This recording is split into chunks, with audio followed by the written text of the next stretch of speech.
Hey guys, how's it going? All right, I just want to give you guys a little story about what happened to my car a couple days ago. So basically, what happened was the car was driving fine all day without any kind of issue, and I went to Walmart, parked it there, went, got something, came back, and out of nowhere, it wouldn't crank. So no crank, no start issue that I had. So basically, everything on the dash worked fine. Everything in the car worked fine. There was absolutely no issues at all. The remote worked fine. Was able to get into the car. Radio was blasting. Radio was on. Everything. All right. So basically, I was thinking to myself, probably the battery was the issue. So what I did was I turned on the headlights, went out and checked out the beam, just to give me a gauge on how bright the headlights were. I could probably determine whether the battery was good or not. And the headlights were really bright. So right off the bat, I was thinking if they were that bright, I should at least get like a really slow crank if the battery was kind of low. Regardless, I had to check out where the battery was. I went and checked out where the battery was just to make sure that all the terminals were clean and they were tight. And I noticed that the terminals were a little bit corroded. There was some white bluish stuff on there. So what I did was I took out a bottle of Coke, poured it on the terminals, and was trying to clean it with some paper towels, and was able to clean it pretty good. Now the terminals weren't super tight. I was able to wiggle it out, but they were snug in there, so I knew that it probably wasn't the terminal being loose that was causing the issue. And then after I cleaned it up, popped it back on, and tried to start the car, it did the same thing. It wouldn't crank, it wouldn't start. But everything else seemed to be working all right. So at that point, I was thinking to myself, all right, maybe it could be a weak ground wire. If you guys don't know what where the ground wire is, the main ground wire is pretty much the negative terminal, and most of the time it connects to the frame of your car. So I checked it just to make sure there was no corrosion, that it wasn't split or anything like that. There was no issues with it. So what I did after that was, I had a battery pack that I bought a couple of months ago because I had the same situation where I swapped out the battery. I was hoping that it was the battery, even though I swapped it out, considering I could actually just swap it out, at Walmart. So I actually put the battery pack on there. It was at 100%. Tried to start it, and still wouldn't start. So at that point, I knew it was probably not the battery.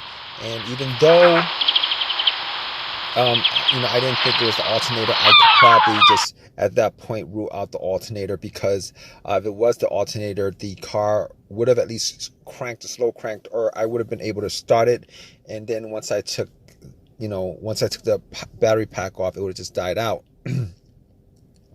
So at that point, I was able to rule out a bunch of stuff. I was able to rule out the battery, the ground cable, and the alternator, even though that probably wouldn't have caused the issue. So after going through that, I was thinking to myself, could it be something? Could it be the car's computer ECU? Because I did see a check engine light on my dash, and that check engine light was there. It's been there for a while, and I believe it was for a O2 sensor issue.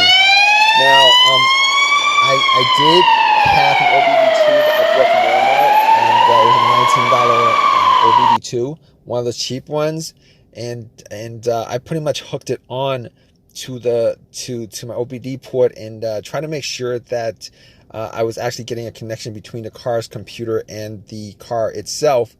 It did scan all the way through. Now, I'm pretty sure that that the OBD2 wouldn't actually pick up anything that would cause a no crank, no start situation for the most part, except if if if the car's ECU, the car's computer was, for some reason separated from the car. For what reason, couldn't communicate with the car. But anyway, regardless, I actually plugged it in. It scanned all the way through. Only code that popped up was the aux02 sensor code, and at that point, I was pretty sure that it wasn't anything to do with the car's computer, any codes that would cause it, and I actually had to move on I had to move on to some other troubleshooting outside of that, because that wasn't causing the issue. So basically, I got to a couple of things, which were the fuses and the relays, which were highly capable of causing a situation like this. And got to the fuses, checked out all the fuses, just to make sure that none of them were blown. And I was actually looking at them. Now, I didn't have a fuse tester on me. I didn't think it was the fuses. Now, the two situations that I've had where fuse would cause a situation like that, one of those situations was a Honda that I had where the main fuse blew, and I was getting no power throughout the whole entire car. The main fuse was the fuse that connected the battery to the fuse box itself. And that was the previous situation that I have, and I'm pretty sure that wasn't the same situation that I had, so I could rule that out, because I was getting power to everything except it wouldn't start. Now, the other situation I had pertaining to a fuse that caused a no start situation was actually a crank no start situation, and I think one of the fuses actually blew. Then that fuse was connected to the ECU or the fuel pump. And I remember once I changed out that fuse, the car would crank, but it wouldn't stop. Once I changed out that fuse, it was able to start up. So I could rule out those two situations as being, related to a fuse issue that would cause this situation that I had. So basically, I could rule those things, the fuses out, and the fuses were pretty clean. I didn't smell any kind of burnt smell, and didn't see any kind of brownish, anything brownish, and a brownish appearance on top. So at that point, I was able to kind of rule out the fuses, not at 100%, but I was able to rule out the fuses for the most part. So basically, at that point, I had a situation where I was maybe, it could have been the relays or the starter. That's what the two situations that came up. But I didn't think it was the starter, because I did switch out the starter I would say I switched out the starter about a year and a half ago, and that was, it seemed like it was a starter issue, but I didn't really want it to be a starter issue, considering I only put maybe like 20,000 miles on my car, and I think they should last a lot longer than that. But anyway, before I even went there, I looked at the relays, just to see whether they had issues or not. Now, I couldn't make out whether the relays had issues, but I did get to the starter relay. I pulled it out. It looked like it was a bit dirty or whatever, but I had some rubbing alcohol, put it on some paper towel, and wiped the connectors, put it back in, try to start it. It really didn't do anything.